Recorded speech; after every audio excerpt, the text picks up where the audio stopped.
Steve Robbins here. Welcome to the Get It Done Guys quick and dirty tips to work less and do more. Today's topic is brilliant.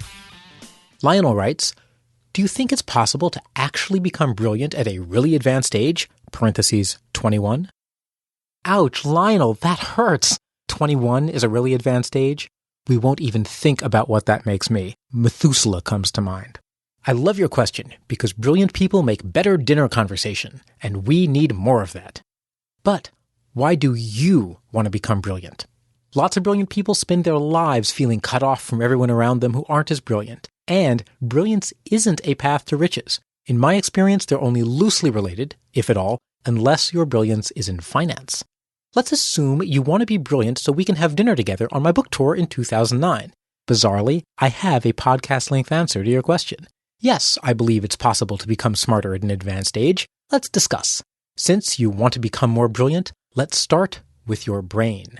When you're young, your brain grows new cells and forms gajillions of connections. Twice while you grow up, once when you're a young child, and again around age 16, the cells and connections that you don't use much die off. So by the time you're at a really advanced age, it's true. Your brain has certain things hardwired in.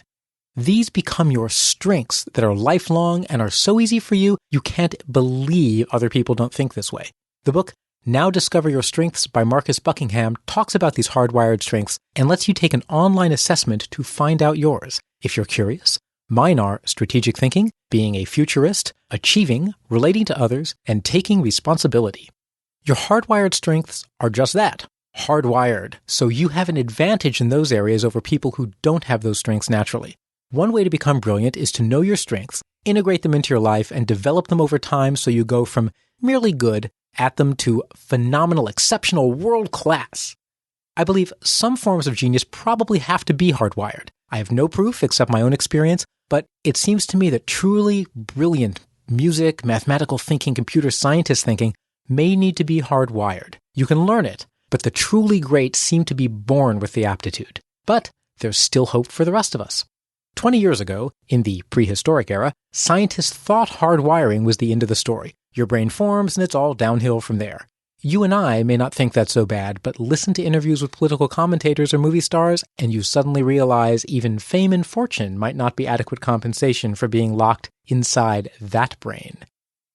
But it turns out there's hope, even for Bill O'Reilly. While your brain structure is fixed by your really advanced age, your brain can break and form connections for the rest of your life, even when you're as old as Methuselah. The more connections, the more you bring together information in new ways. You'll become more creative and intelligent, if not brilliant. Before you can connect stuff in your brain, you have to have something there in the first place. If you bump your head and hear an echo, that is not a good sign. For many of us, our number one lesson from school is that once school's done, we don't ever want to learn anything again. Resist. Keep learning. Do what I do. Every year, choose a learning project and learn a new skill. Either take a class or learn on your own or with friends. Mix it up each year so you learn visual skills, physical skills, and auditory skills. Maybe even skills around taste and smell, too. My learning projects have included drawing simple cartoons, swing dancing and Lindy Hop, comedy improv, hypnosis, yoga, singing, speaking German, and mathematically modeling dynamic systems with embedded feedback loops. I've considered cooking, but then people would expect me to bring stuff to potlucks, and we can't have that, can we? Now that you've filled your brain, start making connections. I've recently heard about a technique called image streaming that's been shown in a couple of academic studies to boost IQ if practiced regularly. Here's how it works. Sit down with a friend or a tape recorder, or a friend who's as quiet as a tape recorder. Close your eyes and, out loud, start describing the images that come to mind. Describe them in as much detail as you can, include as many of your sensory systems as you can, and speak in present tense. Do this for at least 10 minutes per session. I see an image of an old lady churning butter. I can hear the cream slosh and see the shadow of the churn overlapping her flowered smock. Her face is wrinkled and smiling with hair up in a bun, a few wisps loose, blowing in a warm breeze. She's humming to herself. The tune is Smells Like Teen Spirit by Nirvana. Remember, the keys to image streaming. Talk out loud so you bring your images to full consciousness. Be detailed. Include all your sensory systems and speak in present tense. For your learning project this year, why not choose Learning to Learn?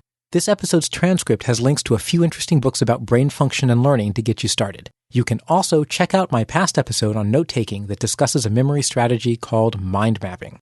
Just remember, once you're at an advanced age, it's all about making new connections and breaking old ones. Learn many different things and train your brain to integrate your senses through image streaming or other related techniques. This is Steve Robbins. Follow Get It Done Guy on Twitter. You can find a transcript of this episode with lots of learning links at getitdone.quickanddirtytips.com. Work less, do more, and have a great life.